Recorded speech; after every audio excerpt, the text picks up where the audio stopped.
La tasse à café s'est fracassée contre le mur de la cuisine, projetant des éclats de céramique sur le sol en marbre, tels de minuscules explosions blanches. Ara se tenait sur le seuil de notre appartement, ses talons de créateur claquant sur le parquet, tandis qu'elle contemplait le désordre qu'elle venait de provoquer. « Je regrette de t'avoir épousé, Lennon, dit-elle, sa voix chargée de cette haine venimeuse qu'elle avait perfectionnée au cours de l'année écoulée. J'aurais pu trouver tellement mieux. Je levai les yeux de mon ordinateur portable, où j'examinais les protocoles de sécurité pour Brasantec, mon cabinet de conseil en informatique.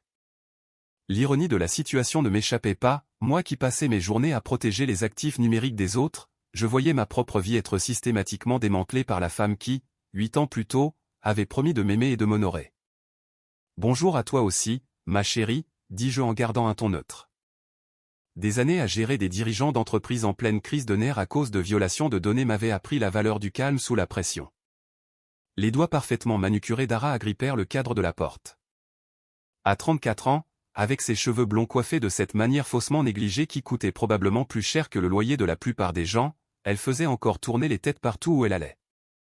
Son salaire de directrice des relations publiques chez Morrison & Associates lui permettait de s'habiller à la dernière mode, et elle ne manquait jamais une occasion de me le rappeler. « Ne t'avise pas de me prendre de haut », lança-t-elle sèchement. « Je déménage aujourd'hui. » Je sauvegardai mon travail et fermai l'ordinateur portable, lui accordant toute mon attention. Une raison particulière, ou c'est juste un autre caprice du mardi? Son téléphone vibra sur le comptoir. J'aperçus la notification. « Dax, hâte de te voir ce soir, ma belle. » Intéressant. Dax Ross, son vice-président chez Morrison & Associates. Je l'avais rencontré lors de fêtes d'entreprise. Le genre de type qui portait un parfum coûteux pour masquer sa personnalité bas de gamme. Il conduisait une BMW de collection qu'il traitait comme une relique religieuse et possédait ce genre de charme mielleux qui fonctionnait sur les femmes en manque de confiance et de validation. « J'en ai marre de me contenter de peu », continua Ara, inconsciente de mon observation. « J'ai 34 ans, Lennon. Je devrais vivre dans un penthouse, pas dans ce petit endroit exigu. » Notre petit endroit exigu était un appartement de 2 chambres dans le centre-ville de Seattle, avec des baies vitrées allant du sol au plafond qui donnaient sur Elliott Bay. La plupart des gens considéraient cela comme une maison de rêve, mais Ara avait toujours mesuré le succès à l'aune des autres, et apparemment, mes standards n'étaient plus assez élevés. « Je vois, dis-je. Et où comptes-tu vivre, exactement? » Quelque part de mieux, avec quelqu'un qui apprécie ce qu'il a, une autre vibration de son téléphone. Cette fois, elle le saisit rapidement, mais pas avant que j'aie vu, « Dax, mon appartement est prêt pour toi. » Les pièces du puzzle s'assemblèrent avec la précision satisfaisante d'un algorithme bien codé. Ce n'était pas une décision spontanée. C'était une manœuvre calculée, planifiée et exécutée avec la même attention aux détails qu'elle apportait à ses campagnes de relations publiques. La seule chose qu'elle n'avait pas calculée, c'était ma réaction. « Eh bien, dis-je en me levant et en m'étirant, je suppose que je devrais te féliciter pour cette promotion. » Elle cligna des yeux, s'attendant clairement à plus de résistance. « Quoi? Tu montes en gamme, n'est-ce pas? Tu passes à des choses plus grandes et meilleures. Je suis sûr que Dax apprécie ton enthousiasme. » La couleur quitta son visage. « Je ne sais pas de quoi tu parles. » Bien sûr que non. Je passai devant elle en direction de la chambre. « Je vais t'aider à faire tes valises. Il ne faudrait pas faire attendre ta nouvelle vie. » Pendant les 2 heures qui suivirent, j'ai regardé Ara entasser ses affaires dans des valises de créateur, avec l'efficacité de quelqu'un qui préparait ce moment depuis des semaines. Elle prit les bijoux, les vêtements chers, les œuvres d'art qu'elle avait insisté pour que nous achetions, mais que je n'avais de toute façon jamais aimées. Elle laissa les livres, les gadgets de cuisine et les photos encadrées de nos premières années ensemble. « L'avocat te contactera pour le divorce, » dit-elle en roulant sa dernière valise vers la porte. « J'en suis certain. » Elle s'arrêta, la main sur la poignée. Un instant, je pensais qu'elle pourrait dire quelque chose de sincère, une excuse, une explication, peut-être même un au revoir qui reconnaîtrait les 8 années que nous avions passées à construire une vie ensemble. Au lieu de cela, elle dit, « J'espère que tu comprends pourquoi j'ai dû faire ça. » Oh, je comprends parfaitement. Après son départ, je m'assis dans le silence soudain de l'appartement et ouvris mon ordinateur portable.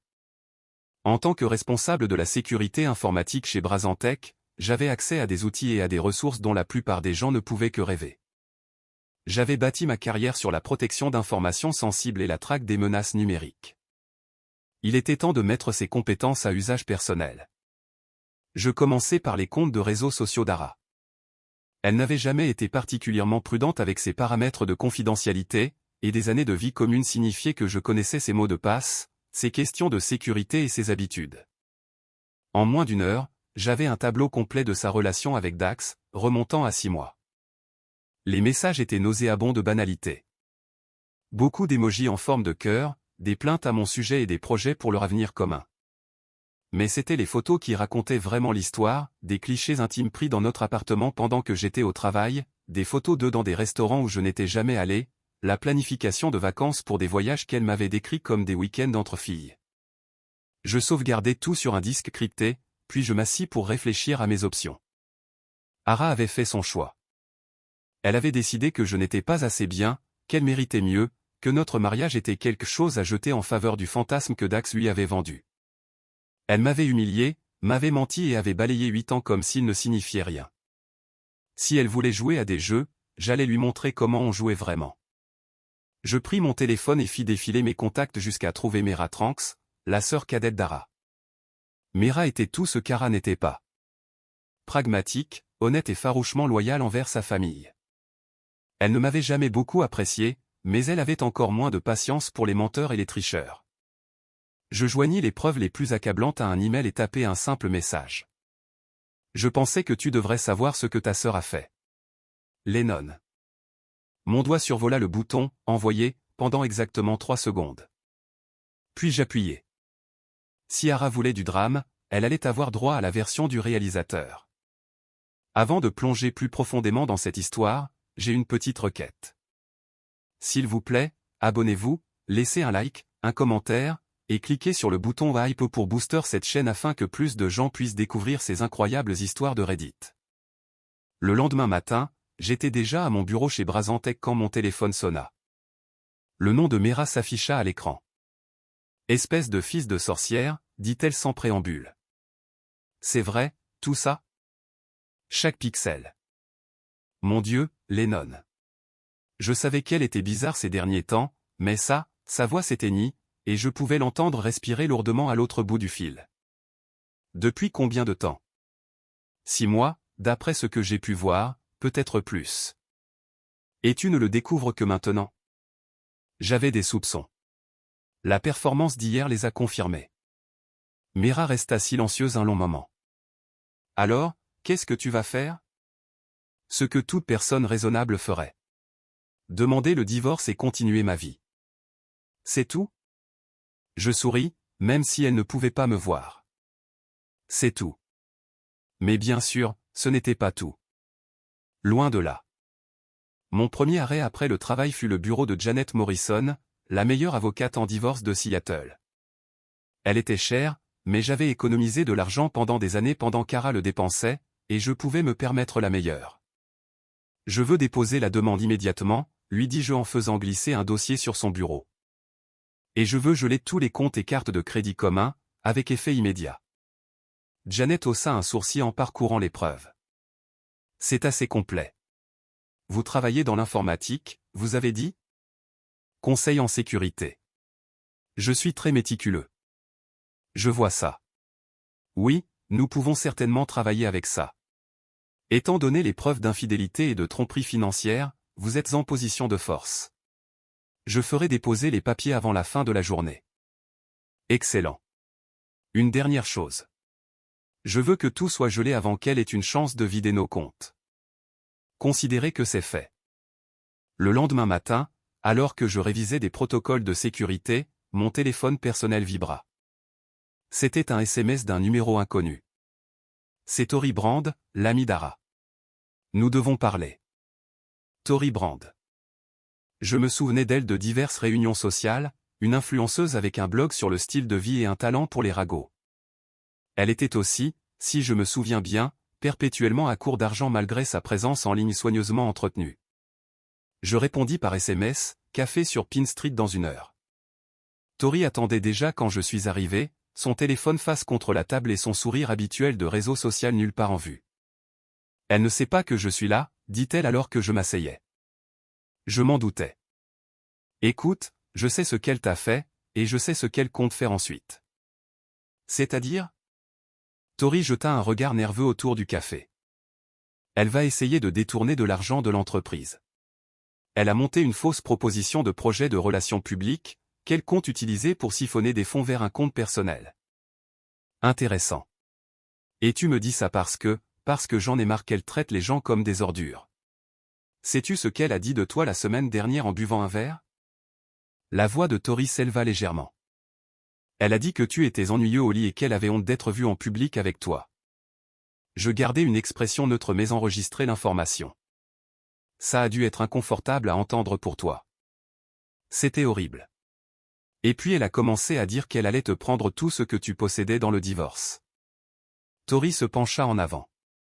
Je peux t'aider à l'arrêter, mais j'ai besoin de quelque chose en retour. Quoi ? 5 000 en liquide. J'ai des factures de carte de crédit qui me détruisent, et elle n'arrête pas de promettre de m'aider, mais ne le fait jamais.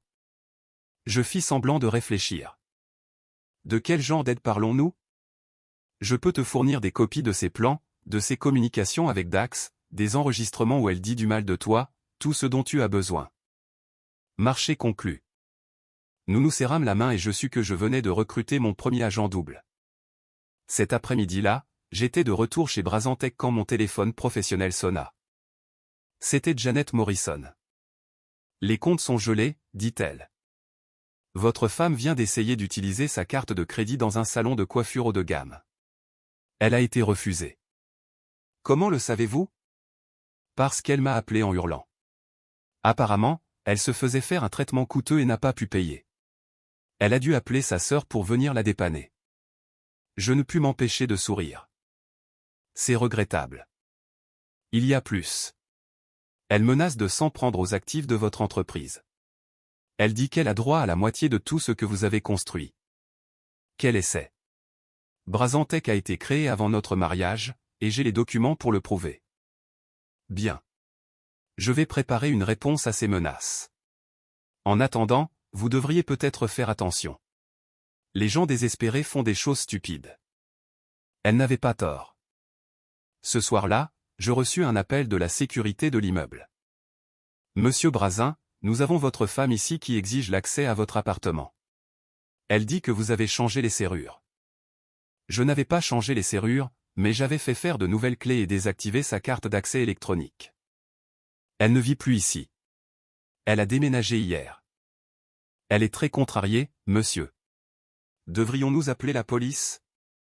Pas encore. Dites-lui simplement qu'elle doit prendre rendez-vous par l'intermédiaire de son avocat si elle veut récupérer des affaires restantes. Nous le ferons. 20 minutes plus tard, mon téléphone explosa de SMS d'Ara. Tu ne peux pas m'interdire l'accès à ma propre maison. C'est du harcèlement. Mon avocat va te détruire. Dax dit que tu es pathétique et désespéré.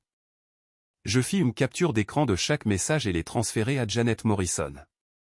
Puis, je me servis un verre de vin et m'installai pour attendre le prochain développement. Je n'eus pas à attendre longtemps. À 23 heures, l'alarme incendie de mon immeuble se déclencha. Je pris mon ordinateur portable et me dirigeai vers les escaliers, avec des dizaines d'autres résidents. Dehors, les camions de pompiers arrivaient déjà, leurs gyrophares peignant la rue en rouge et bleu. Fausse alarme, annonça l'un des pompiers après 20 minutes. Quelqu'un a déclenché l'alarme au 8e étage. Mon étage. Je repris l'ascenseur et vérifiai les caméras de sécurité du couloir sur mon téléphone. On y voyait Ara, à 22h47, déclenchant l'alarme incendie avant de disparaître dans la cage d'escalier. Je transférai la vidéo à Janet Morrison avec une note, preuve de harcèlement et de déclenchement d'une fausse alerte d'urgence.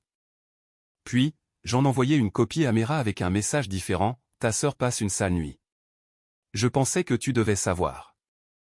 Le lendemain matin apporta des nouvelles qui rendirent mon café encore meilleur que d'habitude. Tori avait tenu sa promesse, m'envoyant un enregistrement de la conversation d'Ara avec Dax au sujet du faux projet de relations publiques. C'est infaillible, la voix d'Ara sortait des haut-parleurs de mon ordinateur portable. Je crée un faux client, Je soumets une proposition pour une campagne à 6 chiffres, puis je fais transiter l'argent par des sociétés écrans. Le temps que quelqu'un s'en aperçoive, nous serons loin. Et ton mari? La voix de Dax était faible à travers la connexion téléphonique. Quoi, lui? Il est trop stupide pour comprendre, et même s'il le fait, je prétendrais simplement que c'était une dépense professionnelle légitime. Je fis des copies de l'enregistrement et en envoyai une à Janet Morrison, une à Mera, et une à un compte email anonyme que j'avais créé.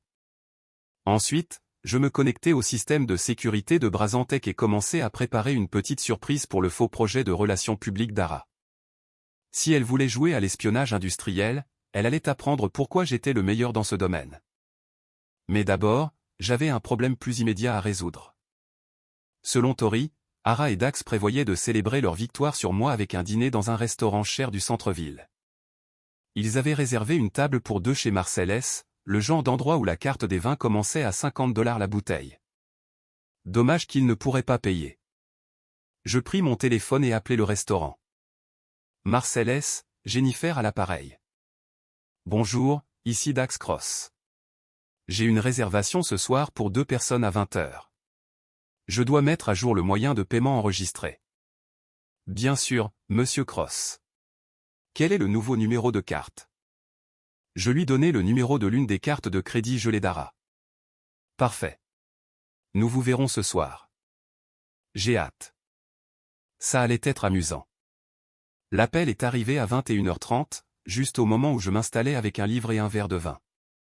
Lennon, c'était Mera, et elle semblait essayer de ne pas rire. As-tu quelque chose à voir avec ce qui s'est passé chez Marcel S. ce soir? Je ne suis pas sûr de voir ce que tu veux dire. Ara et son petit ami se sont retrouvés avec une addition de 400 $ et aucun moyen de la payer. Ils ont dû faire la plonge pendant 3 heures. Je faillis m'étouffer avec mon vin. Faire la plonge? Le gérant leur a fait rembourser en travaillant dans la cuisine. Ara m'a appelé à minuit, en pleurant, couverte de graisse, me suppliant de venir la chercher. C'est terrible, dis-je, sans le penser du tout. Non, c'est hilarant. Elle a passé tout le trajet du retour à fulminer sur le fait que tu essayais de ruiner sa vie.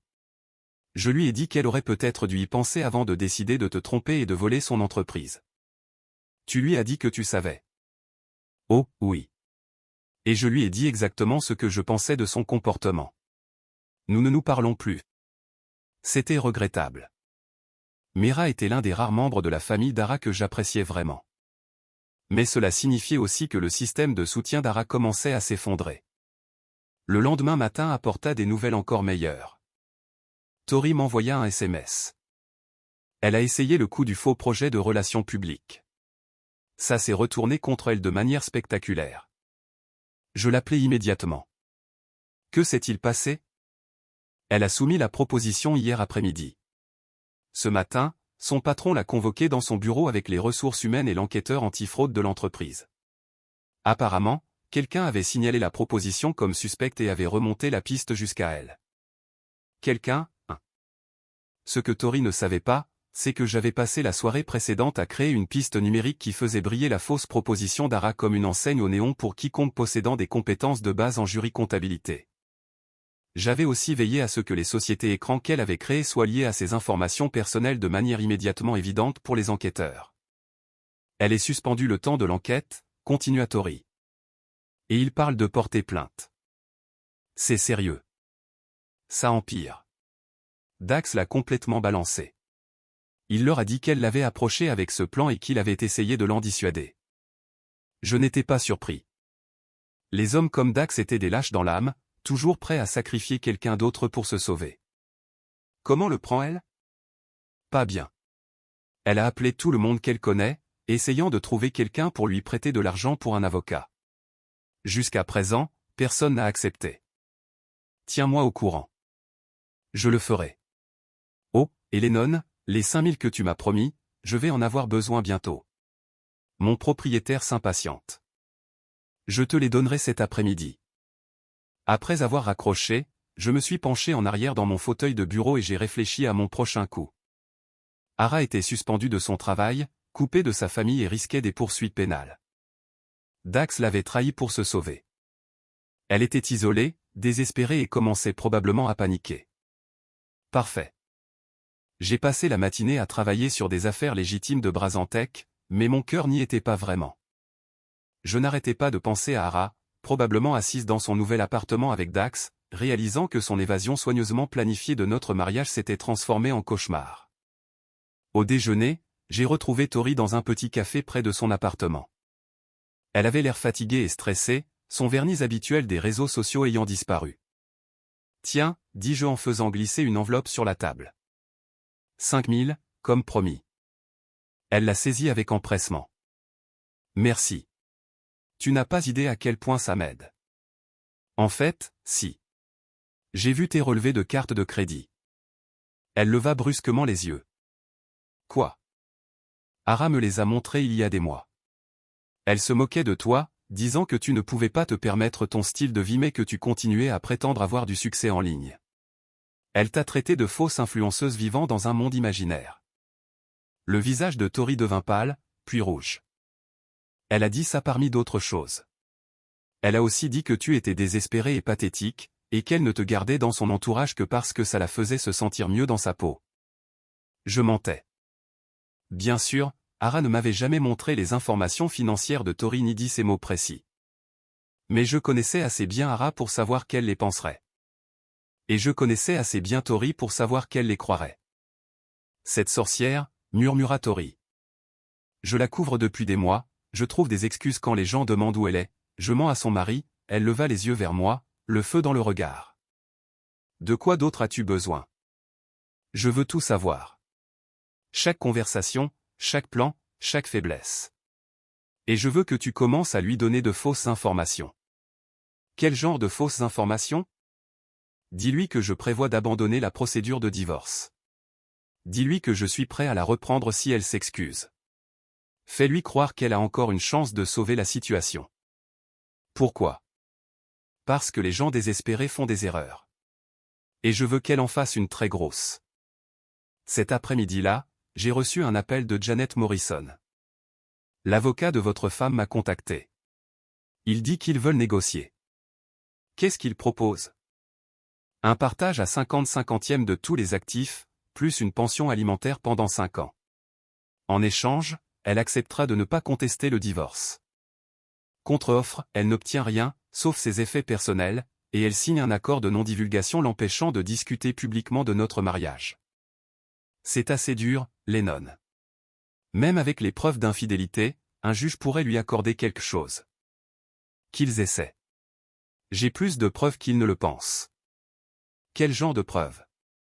Le genre qui prouve qu'elle planifiait ça depuis bien plus de 6 mois. Des registres financiers, des communications, tout le nécessaire. S'ils veulent se battre, je suis prêt. D'accord, je ferai la contre-offre, mais soyez prêts à ce qu'ils la rejettent. J'y compte bien.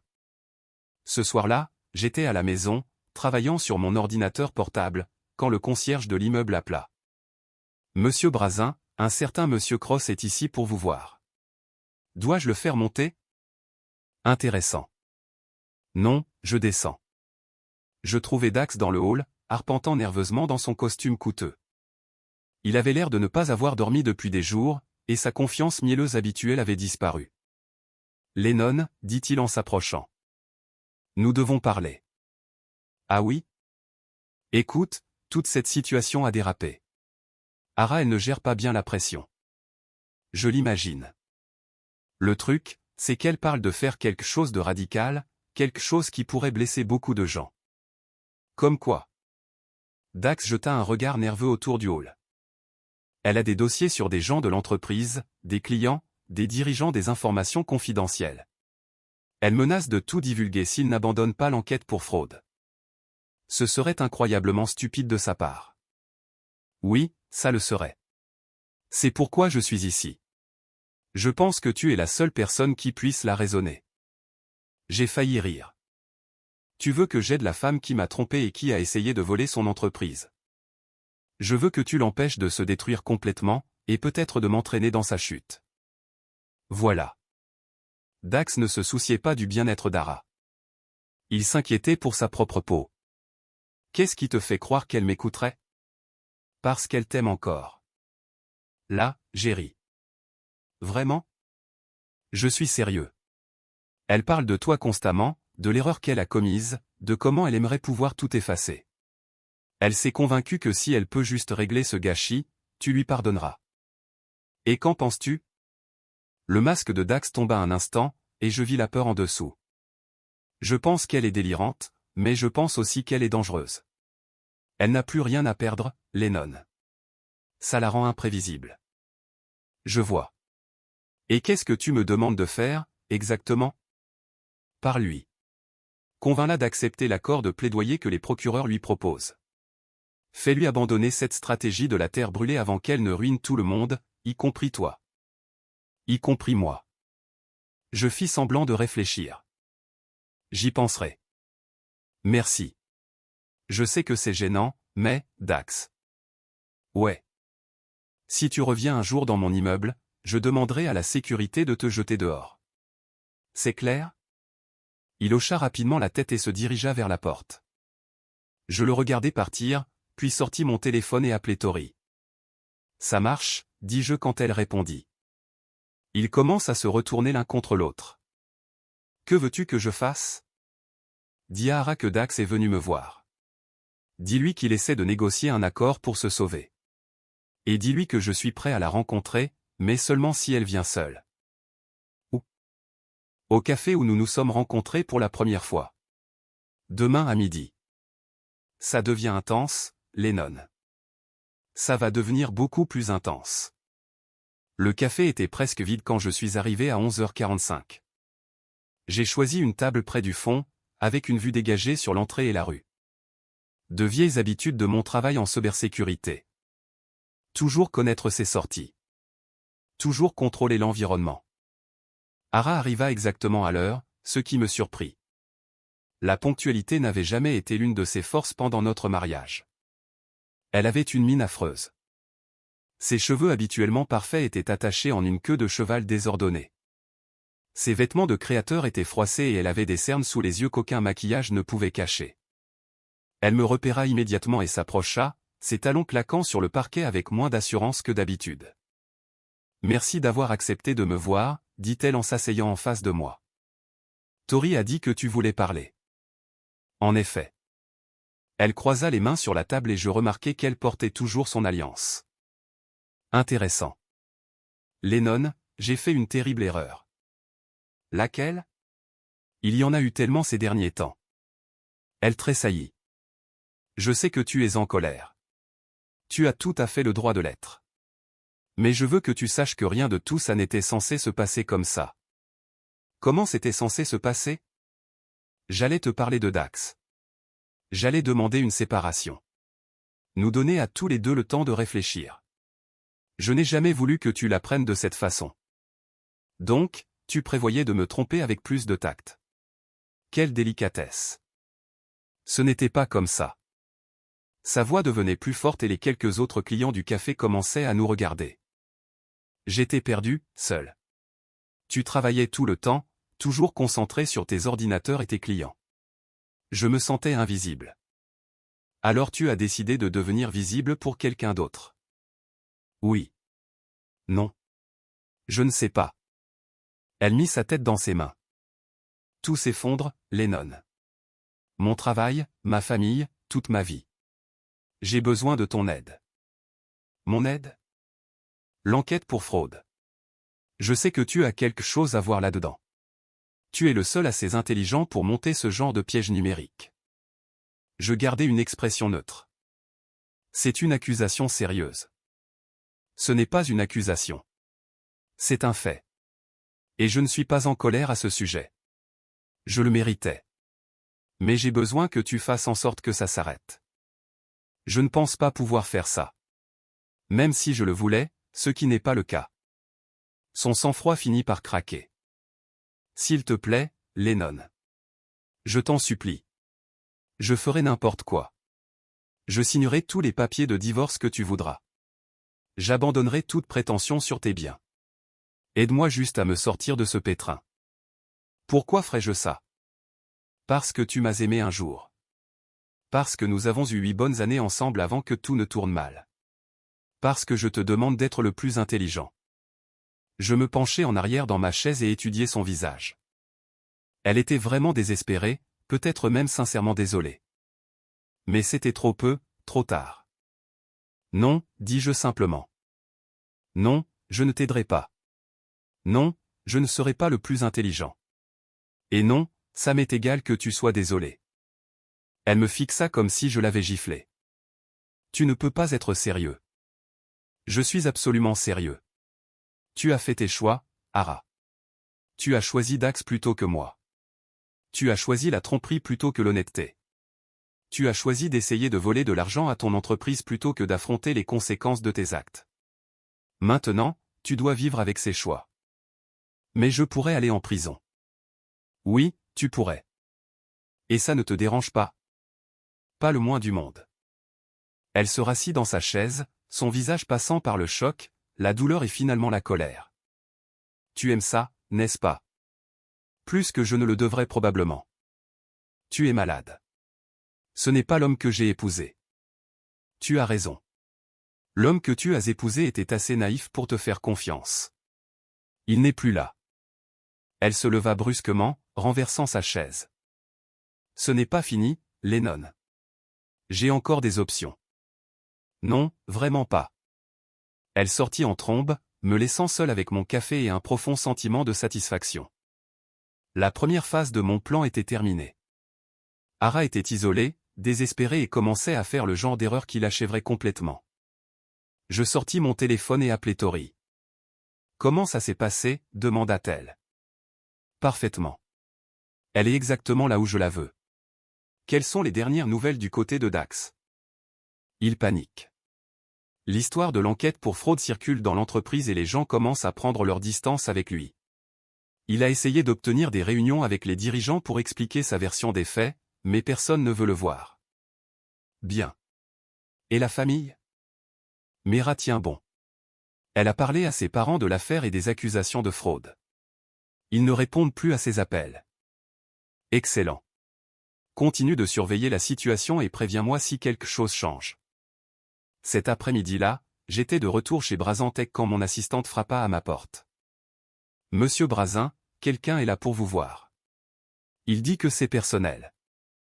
Qui est-ce? Un monsieur Cross. Il semble contrarié. Je soupirai. Faites-le entrer, mais restez à proximité. Ça pourrait devenir intéressant. Dax entra dans mon bureau, l'air encore plus mal en point que la veille. Son costume coûteux était froissé, ses cheveux étaient en désordre, et il avait le regard hagard d'un homme qui voyait sa vie s'écrouler en temps réel. Espèce de fils de sorcière, dit-il en fermant la porte derrière lui. Tu nous as piégés. Je n'ai aucune idée de ce dont tu parles. L'enquête pour fraude, les comptes gelés, tout ça. Tu as orchestré toute cette affaire. C'est une accusation très sérieuse. As-tu des preuves? Je n'ai pas besoin de preuves. Je sais que c'était toi. Ce que tu sais et ce que tu peux prouver sont deux choses très différentes. Je te suggère de faire attention avant de porter des accusations que tu ne peux pas étayer. Il s'approcha de mon bureau, les poings serrés. Tu te crois si malin, n'est-ce pas? Assis là, dans ton petit bureau, à tirer les ficelles, à détruire la vie des gens. Je pense que je suis un homme dont la femme l'a trompé et dont le mariage a été détruit par deux personnes égoïstes et avides. Tout le reste n'est que conséquence. Ara a fait une erreur. Elle le sait maintenant, mais tu vas trop loin. Vraiment? Laisse-moi te poser une question, Dax. Quand tu couchais avec ma femme dans mon lit, pensais-tu aux conséquences? Quand tu l'aidais à planifier le vol d'argent de son entreprise, as-tu envisagé ce qui pourrait arriver si vous vous faisiez prendre? C'est différent. Non, ce n'est pas différent. Vous avez tous les deux fait des choix. Maintenant, vous devez vivre avec. Il frappa la main sur mon bureau, faisant sursauter ma tasse de café. Ça s'arrête maintenant, Lennon. Je vais aller à la police, au FBI, à quiconque voudra bien m'écouter. Je vais leur dire exactement ce que tu as fait. Fais-toi plaisir. Mais avant de le faire, laisse-moi te donner un conseil gratuit. Je suis très doué pour brouiller les pistes. Et je suis encore meilleur pour trouver les secrets des autres. Qu'est-ce que ça veut dire? Ça veut dire que si tu essaies de t'en prendre à moi, je m'assurerai que les autorités soient au courant de toutes les choses douteuses que tu as faites. La fraude aux notes de frais de 2019. Le client que tu as surfacturé de 40 000 $ l'année dernière. Le montage d'évasion fiscale que tu gères via ton entreprise de conseil. Son visage devint blanc. Comment sais-tu, je te l'ai dit. Je suis très doué dans mon domaine. Il resta là un long moment, ouvrant et fermant la bouche comme un poisson hors de l'eau. Finalement, il se tourna et se dirigea vers la porte. Ce n'est pas fini, dit-il sans se retourner. Si, ça l'est. Après son départ, j'ai appelé la sécurité de l'immeuble et leur ai demandé d'ajouter Dax à la liste des personnes non autorisées dans le bâtiment. Puis, j'ai appelé Janet Morrison. Je pense que nous devons accélérer la procédure de divorce, lui ai-je dit. Pourquoi? Parce que ma femme et son petit ami deviennent désespérés, et les gens désespérés font des choses imprévisibles. Quel genre de choses imprévisibles? Le genre qui pourrait nécessiter des ordonnances de restriction. Ce soir-là, j'étais à la maison quand le concierge de mon immeuble a de nouveau appelé. Monsieur Brazin, je suis désolé de vous déranger, mais il y a une femme ici qui prétend être votre femme. Elle est assez agitée et exige de vous voir. Dites-lui qu'elle doit passer par son avocat. J'ai essayé ça, monsieur. Elle refuse de partir. Dois-je appeler la police? Pas encore. Je descends tout de suite. Je trouvai Ara dans le hall, faisant les 100 pas comme un animal en cage. Elle portait toujours les mêmes vêtements que lors de notre rencontre au café, et elle avait l'air de n'avoir ni dormi ni mangé depuis. Nous devons parler, dit-elle dès qu'elle me vit. Non, nous n'avons pas à le faire. Et tu dois partir. Je ne vais nulle part tant que tu ne m'auras pas écouté. Alors tu vas rester ici très longtemps. Je me suis tourné pour retourner vers l'ascenseur, mais elle m'a attrapé le bras. N'ose pas me tourner le dos. Lâche-moi, Ara. Pas avant que tu n'aies entendu ce que j'ai à dire. Sécurité, ai-je appelé le concierge. S'il vous plaît, appelez la police. J'ai besoin que cette femme soit expulsée de l'immeuble. Tu ne peux pas me faire ça. La voix d'Ara devenait plus forte et plus hystérique. Je suis ta femme. Tu es ma future ex-femme, et tu es en train de violer une propriété privée. Elle se jeta sur moi, ses ongles visant mon visage. Je reculai et elle trébucha, tombant à genoux sur le sol en marbre du hall. Tout est de ta faute, hurla-t-elle. Tu as tout gâché. La police arriva 10 minutes plus tard et l'escorta hors de l'immeuble. Je leur fis une déposition et demandai qu'ils déposent un rapport pour harcèlement et tentative d'agression. En remontant dans l'ascenseur vers mon appartement, je ne pus m'empêcher de sourire. Ara venait de me donner la dernière preuve dont j'avais besoin pour la détruire complètement. Demain, le vrai plaisir commencerait. Je me suis réveillé le lendemain matin avec 17 appels manqués de Tori et une série de SMS de plus en plus frénétiques. Le dernier, envoyé à 3 heures du matin, disait simplement « Appelle-moi maintenant ». Urgence. J'ai préparé du café et les rappelé. Dieu merci, dit-elle dès qu'elle décrocha. J'essaie de te joindre depuis des heures. J'éteins mon téléphone la nuit. Quelle est l'urgence? Ara a complètement perdu la tête la nuit dernière. Après l'histoire avec la police, elle est venue à mon appartement et a passé 4 heures à fulminer sur la façon dont elle allait te détruire. Elle parle de rendre publiques des informations compromettantes sur ton entreprise, de prétendre que tu as piraté ses comptes, toutes sortes de choses folles.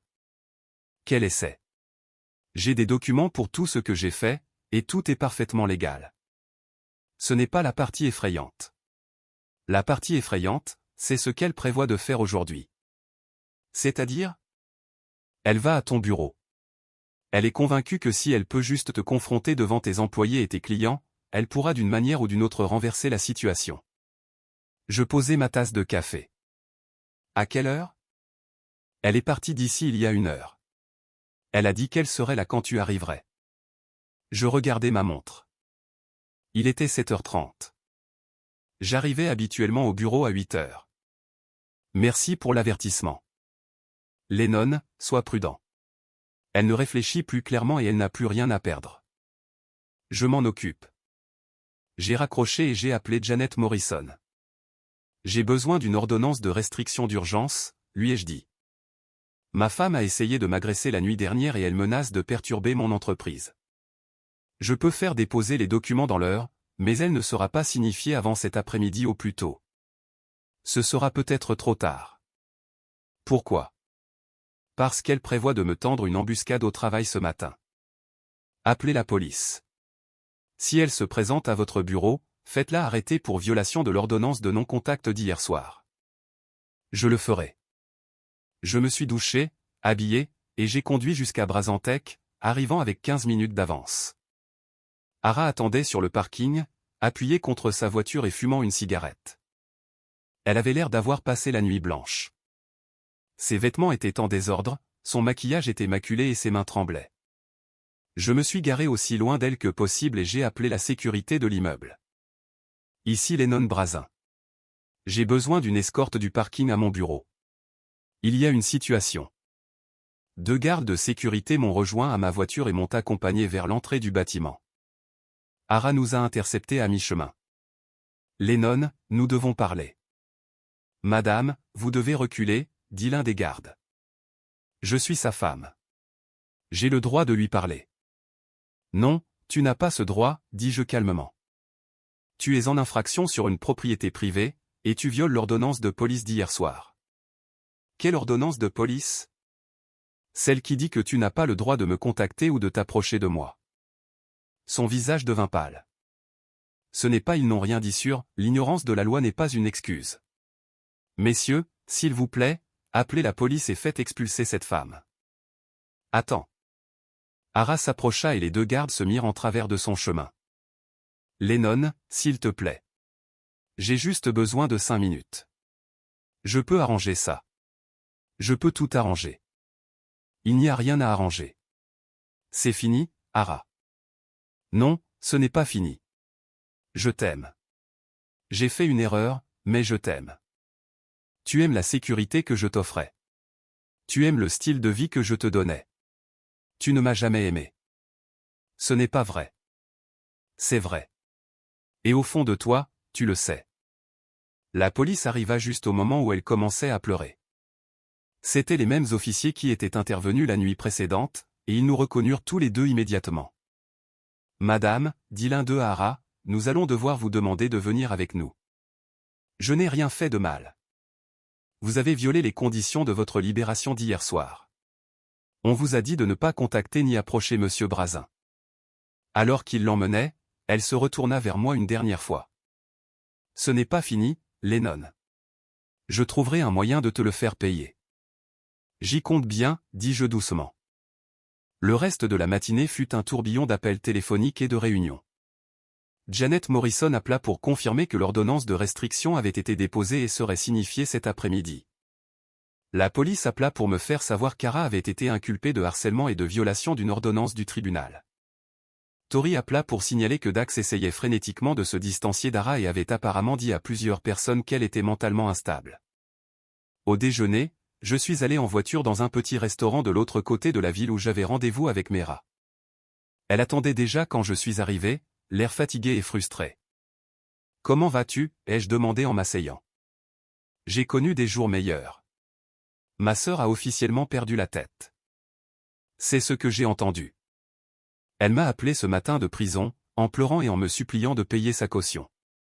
Quand j'ai dit non, elle s'est mise à hurler que tu m'avais lavé le cerveau et m'avais retourné contre elle. Je suis désolé que tu sois prise au milieu de tout ça. Mera secoua la tête. Je ne suis au milieu de rien. Ara a fait ses choix et maintenant elle en subit les conséquences. J'aimerais juste qu'elle assume ses responsabilités au lieu de blâmer tout le monde. Cela nécessiterait un niveau de conscience de soi qu'elle n'a jamais possédé. C'est vrai. Mera picora sa salade. Je peux te poser une question? Bien sûr. Es-tu heureux? Je veux dire, je sais qu'elle t'a blessé et je sais que tu es en colère, mais es-tu heureux de la façon dont tout cela se déroule? J'ai réfléchi à la question. Je suis satisfait. Que ce soit la même chose que d'être heureux, je ne sais pas. Elle va continuer à se battre. Tu sais, même après que le divorce soit finalisé, même après qu'elle ait purgé la peine qu'elle recevra pour les accusations de fraude, elle ne lâchera jamais l'affaire. J'y compte bien. Pourquoi? Parce que tant qu'elle se bat contre moi, elle ne reconstruit pas sa vie. Et tant qu'elle ne reconstruit pas sa vie, Elle n'avance pas, ce qui signifie qu'elle continuera à faire des erreurs. Mira me fixa un long moment. Tu as vraiment bien réfléchi à tout ça, n'est-ce pas? J'ai eu beaucoup de temps pour réfléchir. Et tu es sûr que c'est ce que tu veux? La destruction complète. Elle a détruit notre mariage. Elle a détruit 8 ans de ma vie. Elle a essayé de détruire mon entreprise et ma réputation. Pourquoi devrais-je lui montrer de la pitié? Elle ne m'en a jamais montré. Parce que tu vaux mieux qu'elle. Peut-être que je l'étais. Mais plus maintenant. Cet après-midi-là, j'étais de retour chez Brasantec quand Tori a appelé avec une mise à jour. Dax vient de se faire virer, dit-elle sans préambule. Vraiment? Vraiment. Apparemment, l'entreprise a décidé qu'ils ne pouvaient pas risquer de le garder pendant que l'enquête pour fraude était en cours. Ils lui ont donné 30 minutes pour vider son bureau. Comment le prend-il? Pas bien. Il a appelé tout le monde qu'il connaît pour essayer de trouver un autre travail. Mais l'histoire de l'enquête s'est répandue. Personne ne veut le toucher. Et Ara? Toujours en prison. Son audience de mise en liberté sous caution est demain matin, mais je ne pense pas que quelqu'un va payer pour elle. Et ses parents? Ils l'ont complètement coupé des ponts.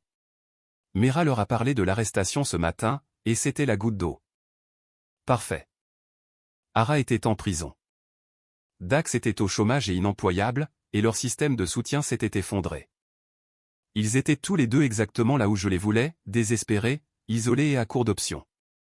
Continue de surveiller la situation, dis-je à Tori. Et préviens-moi si l'un d'eux essaie de te contacter. Je le ferai. Oh, et Lennon, je pense que tu devrais savoir que certains de nos amis communs commencent à se poser des questions sur ce qui s'est vraiment passé entre vous. Quel genre de questions? Si tu as eu quelque chose à voir avec l'enquête pour fraude. Si tu as manipulé la situation, ce genre de choses. Que leur dis-tu?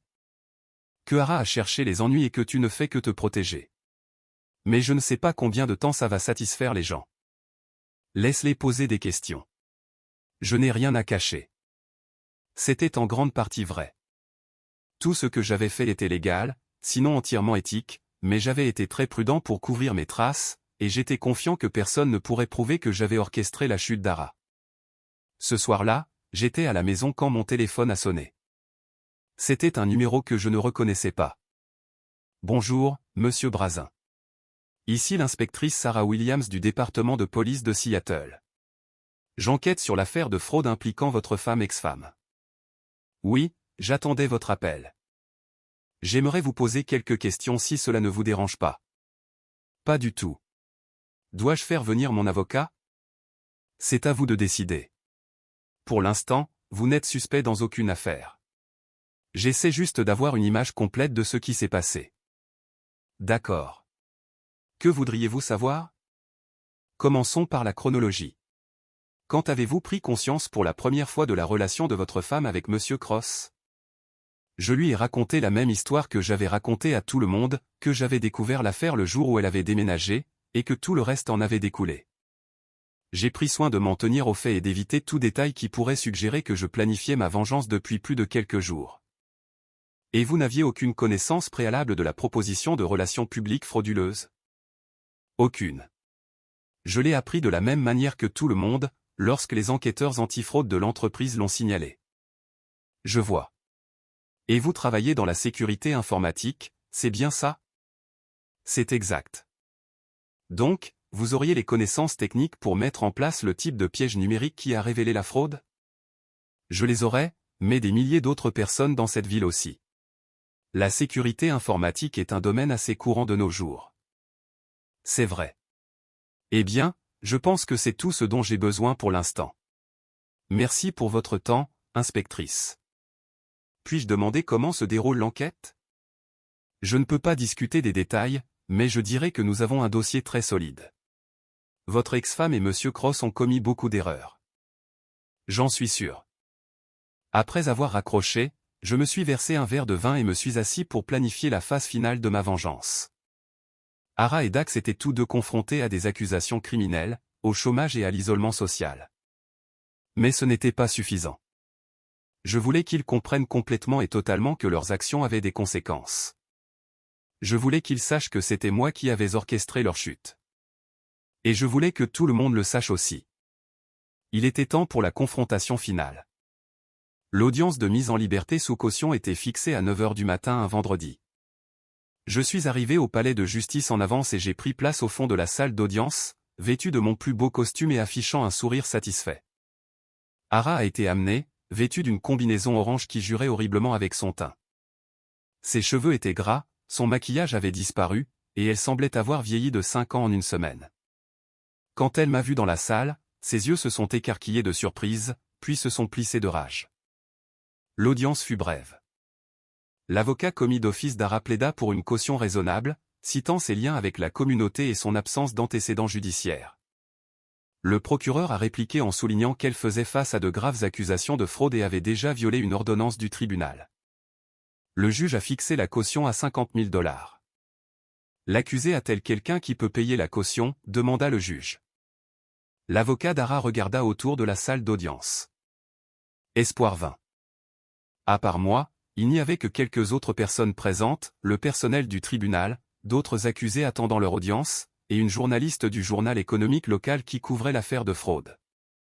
Votre honneur, dit l'avocat, je vais devoir en discuter avec ma cliente. Très bien. Affaire suivante. Alors qu'Hara était ramenée à la zone de détention, elle se retourna et me fixa une dernière fois. Je lui fis un petit signe de la main. À la sortie du palais de justice, j'ai été approché par la journaliste. Monsieur Brazin, je suis Jennifer Walsh du Business Journal. Pourrais-je vous poser quelques questions sur le cas de votre femme? Ex-femme. Et bien sûr. Que pensez-vous des accusations portées contre elle? Je pense que justice est rendue. Mon ex-femme a fait de très mauvais choix et maintenant elle en subit les conséquences.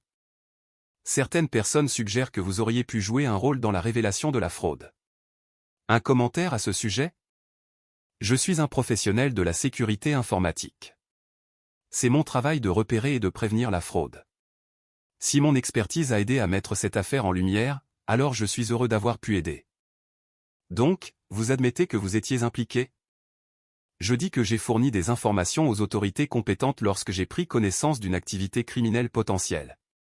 C'est ce que tout citoyen responsable ferait. L'article parut le lundi suivant avec le titre « Un mari bafoué aide à exposer le complot frauduleux de sa femme ».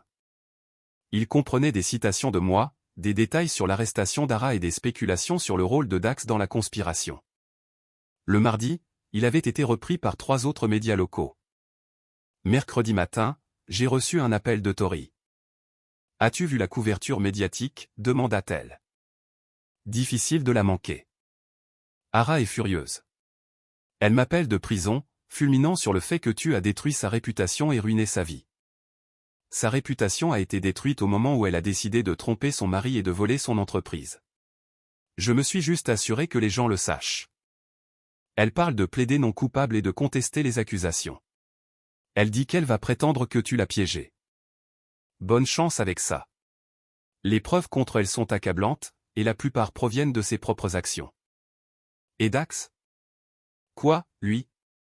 Il a essayé de contacter des gens, prétendant qu'il a été manipulé par Hara et qu'il est la véritable victime dans cette histoire.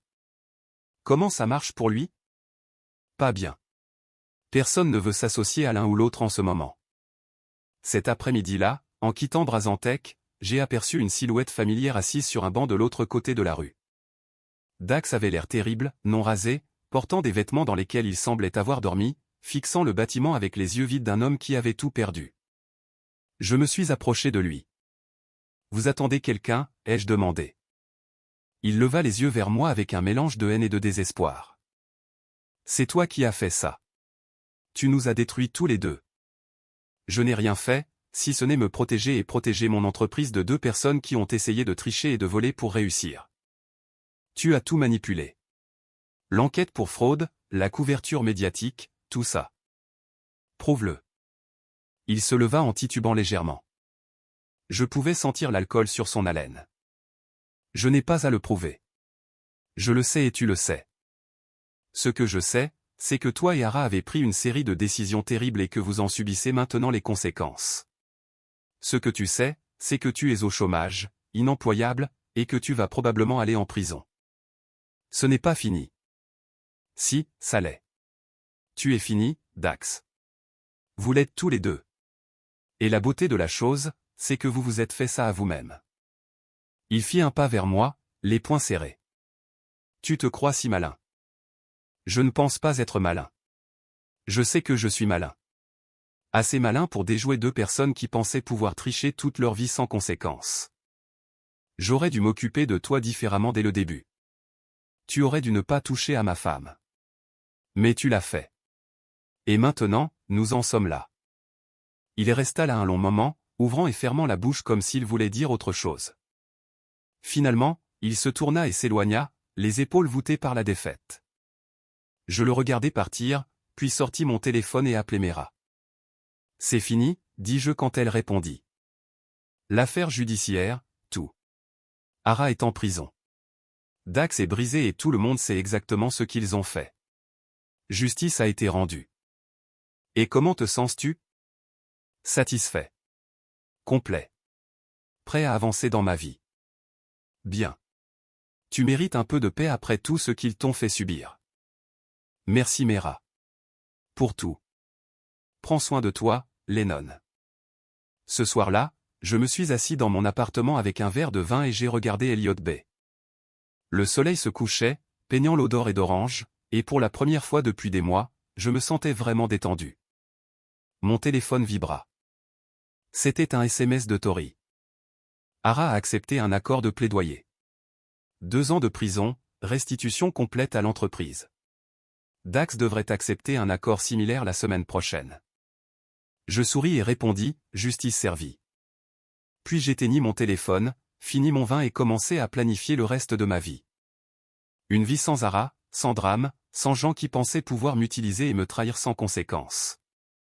J'avais eu ma revanche, et elle était tout ce que j'avais espéré, complète, méticuleuse et absolument dévastatrice. Ara avait dit qu'elle regrettait de m'avoir épousé, qu'elle aurait pu trouver mieux. Maintenant, elle pouvait aussi regretter de m'avoir sous-estimé. La partie était terminée, et j'avais gagné.